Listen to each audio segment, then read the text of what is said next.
ada National Library yang merupakan impian para pengkaji. Ada transportation system yang kurang, tak adalah kata tak ada langsung, tapi kurang lah kena maki.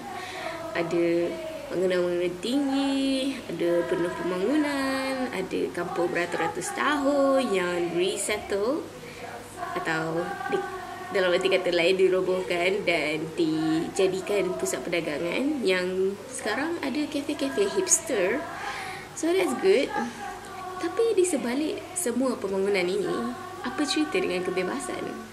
Singapura adalah sebuah negara yang sangat-sangat memelihara keamanan. Jadi apa-apa jenis rusuhan, demonstrasi atau tunjuk perasaan, walau sekecil mana pun akan disiasat. Jadi bagaimana ini memberi kesan kepada hubungan antara agama di Singapura?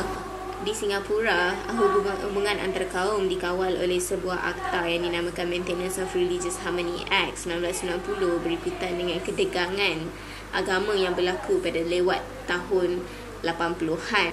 Ini berikutan ketegangan antara Ahmadiyya Community dengan Majlis Ugama Islam Singapura, Jehovah Witness yang membawa sentimen anti-regime dari Philippines dan juga kebangkitan Hindu nationalism dan sebagainya. Ini dikatakan sebagai zaman kebangkitan agama atau resurgence of religion, dan ini memberi satu ancaman kepada kekuasaan state recognize yang religion boleh mobilize large numbers of people. So Article 15 of the Singaporean Constitution membenarkan freedom of religion, freedom of beliefs, dan juga they are free to propagate their beliefs. Jadi Penal Code atau Sedition Act atau Societies Act itu semua tak cukup. So kena ada satu akta lain yang membolehkan state untuk kawal atas nama keamanan antara agama.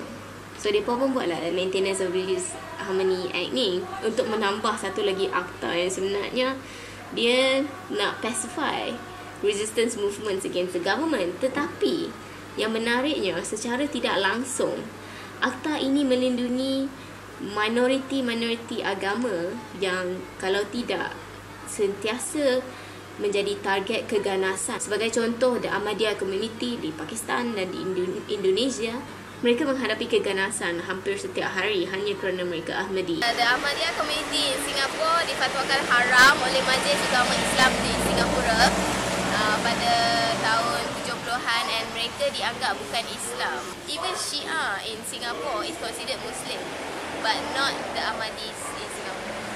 Tidak seperti Malaysia, Singapura adalah negara yang sekular, tetapi mereka juga ada mengharamkan agama. Contohnya Jehovah Witness di Singapura diharamkan kerana kepercayaan mereka bercanggah dengan kepentingan state. Jadi mereka percaya mereka tidak boleh take up arms and tiada bloodshed. Jadi mereka tidak mahu nyanyi the national anthem dan mereka tidak mahu serve dalam national service. Maka jika mereka tidak mahu serve dalam national service, masa itulah mereka akan kena declare bahawa mereka adalah Jehovah Witness dan akan dikenakan detention selama 3 tahun jika tidak serve the national service di Singapura. Tetapi kalau mereka serve the national service, tak ada apa-apa yang berlaku pada mereka lah.